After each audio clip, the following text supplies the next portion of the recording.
Wow, today is a special day. Hersheypark has actually finally announced RMC Wildcat. The name is Wildcat's Revenge, and it looks absolutely incredible, and it looks completely worth the wait. And the best part is, it will be coming out in 2023.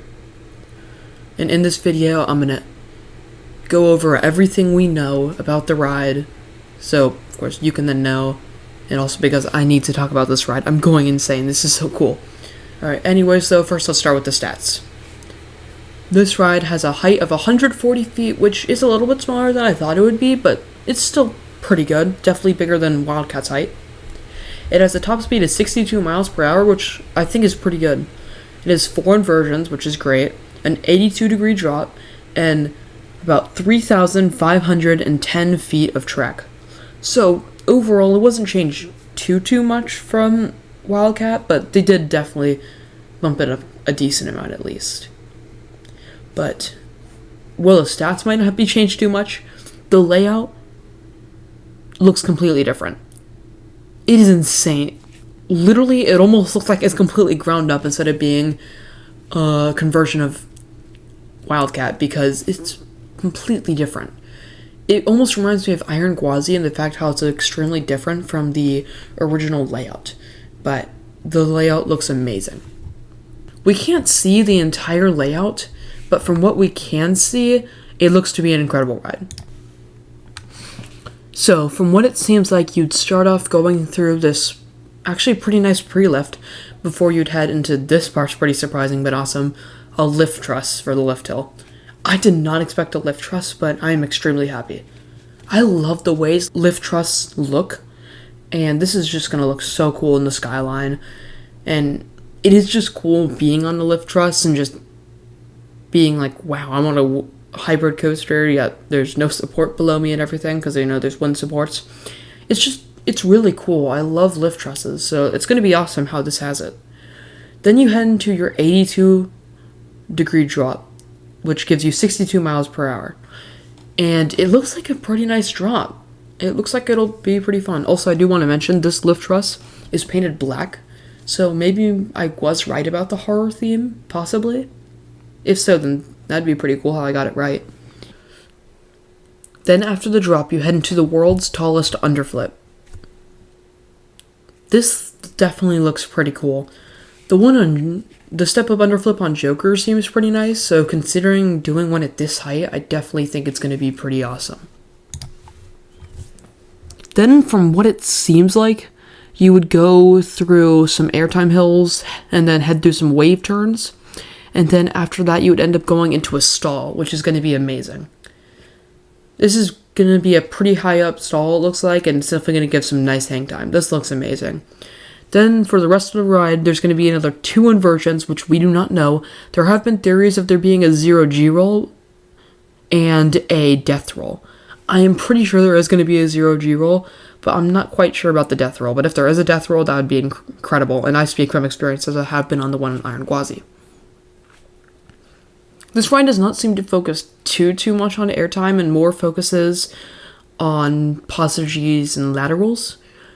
And I'm honestly fine with that, because it does seem to have an ejector hill, which will give some sustained ejector airtime, plus tons of other airtime pops and all that. But it also seems to have lots of wave turns and stuff like that, which I'm completely fine with, because for me, if a ride is just airtime, then it's not going to be that good. It just makes it feel plain, I guess, to me, because while I love airtime, it's got to have some others, so I think this will be nice having a mix of it all. Also, there are some really whippy moments, too, which are going to be pretty great. There's this one moment which looks awesome when you're heading up into a wave turn. There's this nice airtime hill which is banked, and then you whip into that wave turn. That's going to be pretty awesome. This layout overall seems to be really good, and it seems to have a decent length. Also, this is going to have a offload station, so basically it'll be kind of like on Millennium Force and other rides like that, where basically you dispatch, go through the layout, but then, because it's such a long station, you then stop, get off, and then when the train enters the station where the people are boarding, it's just a completely empty train. And this ride will be running 3 trains, and each one's going to have a different design. We can only see one in the animation, but it does seem to have a pretty awesome design. So I'm excited to see what the other ones will be, but this is going to be some good capacity, considering 3 trains plus an unload and offload station. This is going to be good capacity, which is definitely something that Hershey needs. As a problem I've noticed recently at Hershey is on most of my recent visits, every ride has been at least an hour wait. Some have even been 2 hours. So I'm hoping that this will not only pull some of the crowds away from the other rides, allowing people to not actually have to wait 2 hours to do a coaster, and also have good capacity to the point where the people who are going to that won't have to wait more than an hour or two. Because look at Steel Vengeance. It definitely does not have enough capacity as it could to deal with all those crowds, but it does the most it can with 3 trains, and it's a people eater. Even though, yes, it still gets 2 hour waits, it's Cedar Point at the end of the day. But with those 3 trains, it can get rid of 1,000 people in the line in over 1,000 people in the line in an hour. So hopefully this will be a good people eater for the park, which will be good. Also, this ride does kind of almost seem to be a stepping stone kind of thing. I'm not saying it's going to be like a kiddie ride or something, but it doesn't seem to be as crazy as some other RMCs, and with that smaller height, I do think it's going to be, well, it's still going to be intense. It's not going to be Sky Rush level or something like that. But overall, I do think that this is going to be the best ride in the park. Currently, I think Stormrunner is the best coaster in the park. But I do definitely think that this is going to be the best coaster in the park, because, I mean, come on, it's an RMC.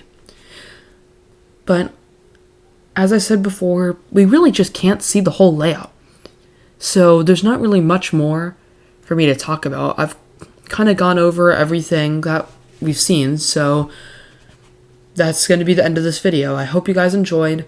As we get more information about RMC Wildcat, I will be making more videos on this, as this is a topic which I'm definitely going to be talking about. So once we get an official POV or just other pictures of it so we can see more of the layout, I will definitely be covering that. But thanks for watching, and that 100 subscriber special will be coming soon. Bye.